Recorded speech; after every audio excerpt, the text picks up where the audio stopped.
Aujourd'hui, lorsque vous marchez dans Paris en 2025, ou vous allez un peu partout en France en 2025, est-ce que vous sentez que là que Je suis un étranger chez moi. voilà, Je qu'est-ce que suis vous un sentez? étranger. Et honnêtement, moi, je suis rentré au Front National dans les années 80. Alors, Ouais. quand vous naissiez, hein, il y a des gens qui ont pris conscience. Je ne suis pas resté parce que je préférais lire mes livres que de faire de la politique. Puis je savais qu'on ne pouvait pas être élu, excusez-moi, mais qu'on ne pouvait pas arriver au pouvoir. Alors, je ne sais pas où ça en est. Je voulais faire ça. Mais je suis malheureux. Et je suis malheureux pour les militants. Les militants de base du Front National d'il y a 40 ans, comme moi ou d'autres, on a lutté pour que ce qui arrive n'arrive pas. Et aujourd'hui, ce que nous redoutions, rendons hommage à Jean-Marie Le Pen aussi, hein, excusez-moi, Bien sûr. des qualités et des défauts, c'est pas la question.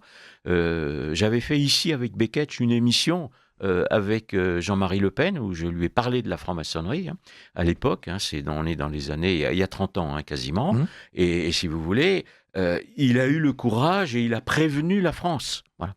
Et nous en sommes là où tous les militants, moi je suis malheureux pour les militants, j'ai des amis militants, ceux qui sont encore vivants, bon, je rends hommage à ceux qui ne sont plus là, ils ont lutté. Alors ça n'est pas pour rien, parce qu'il y a quand même des prises de conscience qui se passent, il y a quand même toujours un mouvement national, Dieu sait qu'il est imparfait par les temps qui courent, mais quand même le combat continue. Alors, Et pardon, mais allez. moi je suis heureux de voir des nouvelles générations.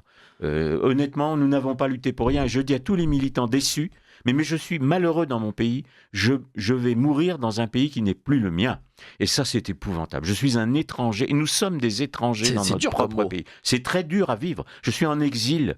Je vis un exil intérieur, souvent social, puisque mes amis de mon âge ne me comprennent pas, surtout dans une certaine Et catégorie sociale. pourquoi ils vous comprennent pas? Parce que est-ce que en effet cette génération Ce qu'on du appelle les baby boomers. boom, Alors les boomers, alors, c'était je aussi des n'englobe pas tout le bosseurs. monde, Moi on non n'englobe pas tout le plus. monde, Il y a voilà. des exceptions à tout. Voilà. C'est comme les Mais est-ce que jeunes. cette génération-là, elle a décroché, on va dire, par rapport Oui. à celle de ses parents?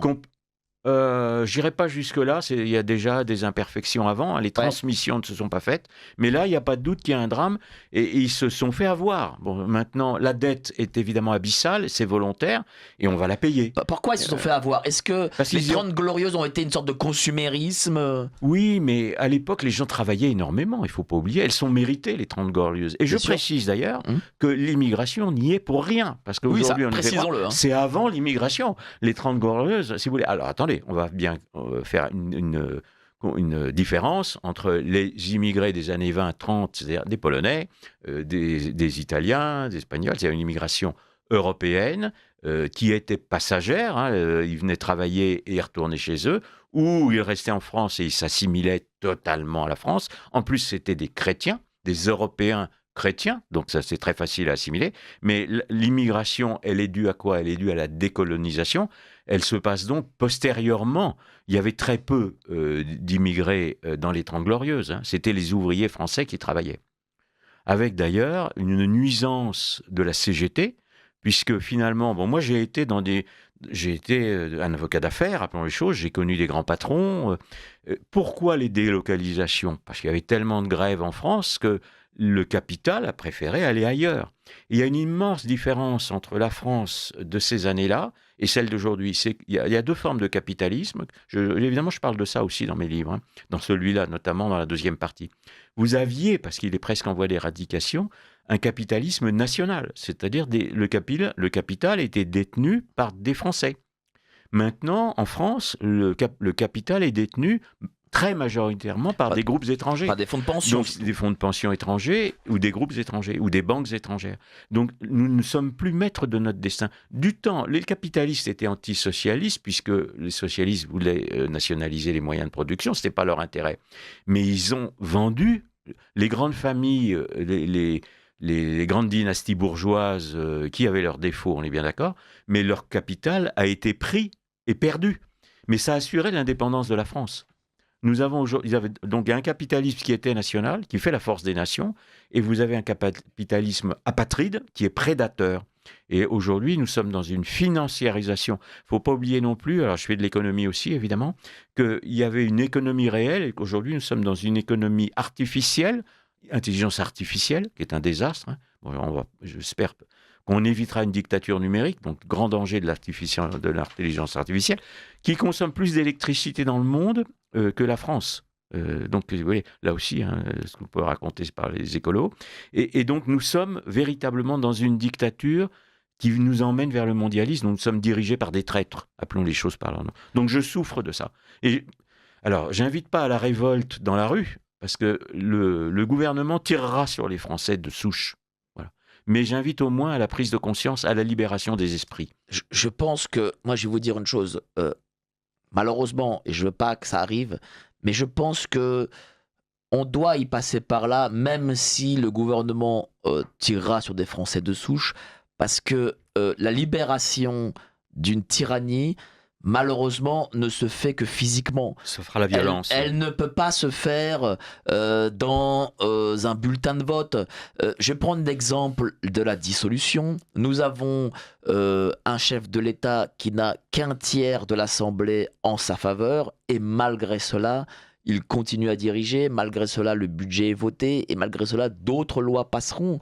Donc, je veux dire, si les gens pensent qu'il suffit qu'un bulletin Rassemblement National, Reconquête ou que sais-je, les libérera, c'est faux. On s'est libéré de l'Union soviétique par je veux dire, une manifestation physique. Tout à fait. Voilà, ça s'est pas fait. Voilà, on se libère de l'occupation allemande parce que on a libéré Paris physiquement. On n'a pas voté pour le général de Gaulle, par exemple. Vous voyez ce que je veux dire ? Voilà. Et la libération Les gens doivent le comprendre, du communisme, elle est aussi le fait de la résistance des catholiques. Ah, bien sûr, c'est-à-dire que le catholicisme a aidé à... N'oublions pas qu'il y a eu 80 ans de dictature communiste, qui voulait en plus interdire l'Église, mais qu'il y a 150 millions de morts. En plus, on n'en parle jamais. Il y a des génocides dont on parle, et il y en a un dont on parle jamais, c'est le génocide, je rappelle tous ces chiffres dans mes livres, de toutes les populations soumises par les communistes. Et il y a toujours un parti communiste français. Bien entendu. Et qui s'appelle toujours comme ça d'ailleurs. Et qui est au pouvoir, et qui fait partie du mondialisme. En plus. Voilà. Et si vous voulez, il est au pouvoir doublement, parce que les mots ont changé, ça c'est l'habileté du diable, appelons-le par leur nom. Aujourd'hui ça s'appelle le gauchisme, mais le gauchisme c'est la roue de secours du communisme. Alors, ils se disputent entre eux, c'est des querelles de prééminence, mais c'est la même idéologie. Et elle remonte encore, on reviendra sur le fondement de l'histoire, mais continuez. Mais tiens, justement, est-ce que vous venez de parler du diable. Oui. Est-ce que là, ça peut paraître bizarre de parler du diable, mais il faut en parler. Il faut en parler.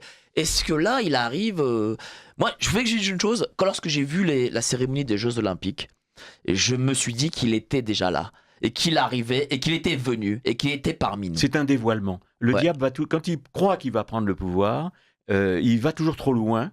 Et en fait, alors je dis pas, alors des gens ne croient pas au diable parce qu'ils ne croient pas à Dieu. Alors souvent, j'essaye de faire prendre conscience déjà qu'il y a des adeptes du diable, parce qu'il y a des gens qui croient au diable. Ça, oui. Alors qu'il existe ou pas, il y a des gens qui sont, quand on dit la synagogue de Satan, c'est parce qu'ils croient au diable. Et je rappelle d'ailleurs à tous les francs-maçons, parce qu'il y en a des pseudo-catholiques, il y en a qui se croient, qui sont catholiques, qu'ils sont excommuniés depuis 1738. Alors vous savez que la première excommunication, elle était un petit peu politique, parce qu'il y a toujours des bisbilles entre tendances maçonniques. Là, à l'époque, c'était les jacobites, partisans des Stuarts, et les hanovriens. Il y a un retournement de la loge de Rome. Je raconte ça, pas dans ce livre-là, mais je le rappelle simplement. Mais à partir de 1751, et a fortiori en 83, donc le pape, c'est très intéressant, il faut lire les encycliques, il a condamné la franc-maçonnerie. Elle est toujours condamnée, donc ils sont excommuniés. Et elle a condamné en même temps, elle a dit, la papauté a écrit en 1883, la franc-maçonnerie va amener au pouvoir les socialistes, et les deux sont réunis par le naturalisme. Alors je vais en venir au début. Le naturalisme, c'est un culte de la nature, négateur du surnaturel.